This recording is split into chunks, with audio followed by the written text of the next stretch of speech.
Hello! So today we're going to talk a bit about Mana and the brand Même motié, and I've got my notes with me so I might be looking down a bit again, so that's what I'm doing. So Mana is probably most famous for his role as a guitarist in the band Mana and Moi, which is a visual kei band which ran from 1992 to 2001, where officially they're on hiatus, and after that he's currently now doing a solo sort of thing called motié, which I believe just means me 10 months, and that is a more solo thing where he has members which rotate out. The focus is more on him himself.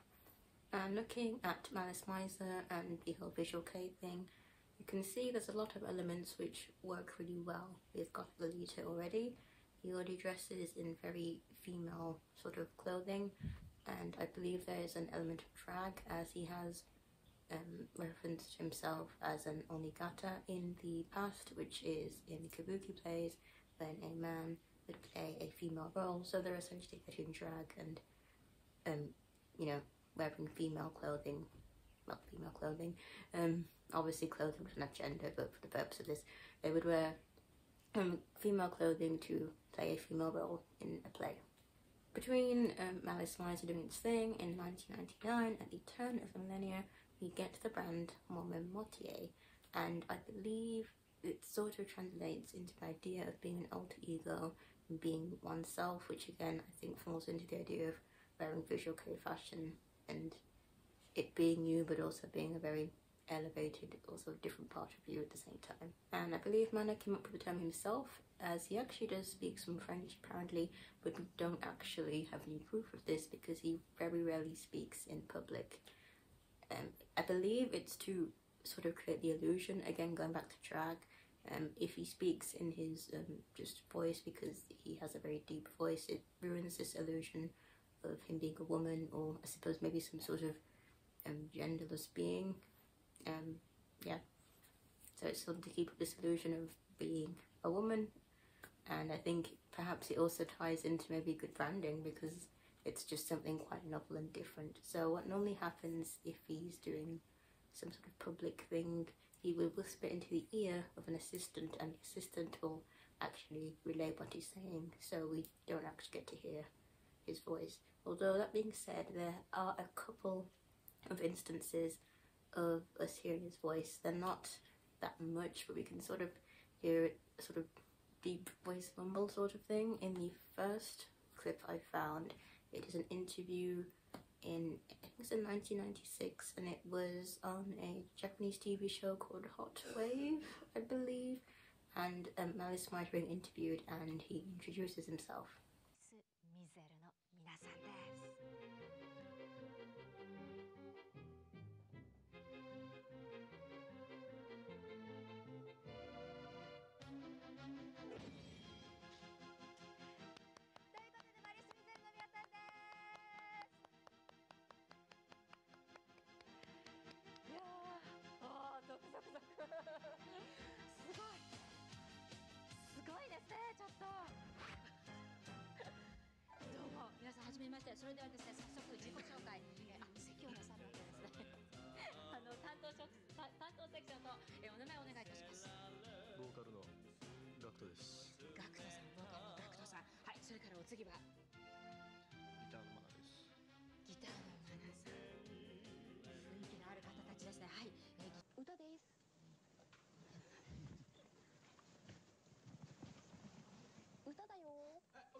So I believe he is responsible for the term EGA, which is Elegant Gothic Aristocrat, which is very similar to Lolita fashion, but it has a slimmer sort of silhouette. It's longer and the skirt is more narrow.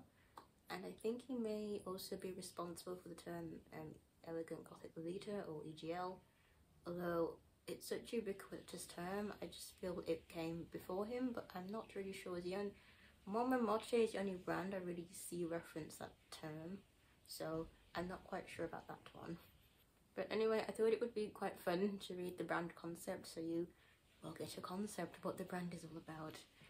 For warning, it's quite it's very like cool and edgy and gothic. It gives me like, I feel like MB Darkness Dementia Raven Ray, but like this sentence and passage I'm about to read, and just love this brand if she was a real person. To the fallen angels who share the same fate, bringing to mind the deep blue of illuminated water in the darkness. To those who live inside this moment of eternity, full of enigmatic purity of children, discarding the concept of male and female in this world. They portray the coexistence of spirits and recall the memories of eternity. Now is the time to open your eyes and be reborn. Let go of the boundaries of yourself. This process begins with même, motié. Far removed from the clamour and milling crowds of the outside world. There is another dimension carving out eternity if you open the door. You should be able to meet with another self. To be beautiful, to be noble. The brand that fulfills these universal desires is même, motié. Thoroughly bringing together the enigmatic image centerfolds about the cross, and the fragrance of roses reminiscent of ethereal beauty. Never swayed by what is currently en vogue, pursuing an entirely ancient Gothic image, sealing into fashion an elegant, inscrutable, bewitching radiance. As if emerged from a medieval Europe castle, developing a magnificent total fashion project with not only apparel but also bags and accessories. Même motié colours the world of the 21st century gracefully dark. Woods shrouded in the mist, an ancient castle floating in the darkness, the melody of the harpsichord, shadows swaying in candlelight, and the fragrance of roses. Won't you try draping yourself in this philosophy? To all intellectual and noble seekers of beauty, I dedicate this to you.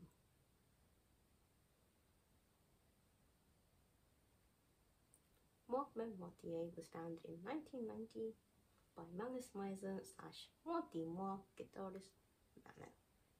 The brand name consists of the French words moi, me, même, self, and motié, half, with the meaning of one's alter ego as well as oneself. The term was coined by founder Mana. EGL, elegant Gothic lolita, the purity of a maiden, gracefulness, loveliness, and cruelty, which are present within everyone. A fashion that gives such form to such a fashion that gives form to such memories. This is the essence of EGL. Frills and ribbons, an abundance of lace, a fashion expressing innocent cuteness quite like an antique doll, while still retaining a sense of poison. EGA, elegant Gothic aristocrat. Both man and woman. Neither man nor woman. Oh, I really hate, I can't pronounce this word. I'm just going to put it on the screen. I'm so sorry. Hermaphroditism, androgyny. Pursuing androgynous allure, a fashion expressing dignified nobility and danger. This is the essence of EGA. Just like the word aristocrat indicates, like a nobleman, like a noble woman, like an angel, like a devil. How to express these concepts is up to you, forever remaining a maiden, unchanged. So that is the brand concept, and I think it does pretty much agree with the points that I raised earlier. You know, I think the brand is going for and what Mana's fashion seems to be like. So one thing I really like about this brand is that it still looks very old school, and if you know me, I'm a big fan of old school. a lot of the dresses, at least currently, don't have any patterns. They do patterned dresses, but they also do a lot of dresses which aren't patterned still and are quite simple and still rely a lot on construction than a really busy print. I think even in the midst of like 2010 suite, we didn't really see any like OTT Gothic Lolita or anything. It feels like Gothic Lolita stays much more constant, and one thing I've noticed is a lot of people who do buy from Même and Moitié hold on to their pieces. It's a lot rarer for me to see Même and Moitié secondhand compared to the other major Japanese brands, and they tend to hold their value a lot more, probably because they're just rarely seen. Although that being said, they seem to be on the cheaper side of a brand partially perhaps because it's a more simple construction. It's not relying as much on these custom patterns, which I think do add a fair amount to the cost. So if you're someone who wants a brand piece for whatever reason, it might be a good place to check out. I mean, it's not going to be under £100 or something like that, but there's going to be pieces which are significantly cheaper than other brands that I've seen within that sort of prestige. And one thing I've heard anecdotally is that Même and Moitié is a inclusive brand, and I'm going to say yes and no. So I think during the Rona is something I specifically heard. Apparently there was a lot of good PR. I'm not quite sure who's in charge of their social media, but just a very quick look at their Instagram account. They had a fashion show from 2019, and it had one Lolita I saw who had like visibly brown skin, who was the colour of alabaster.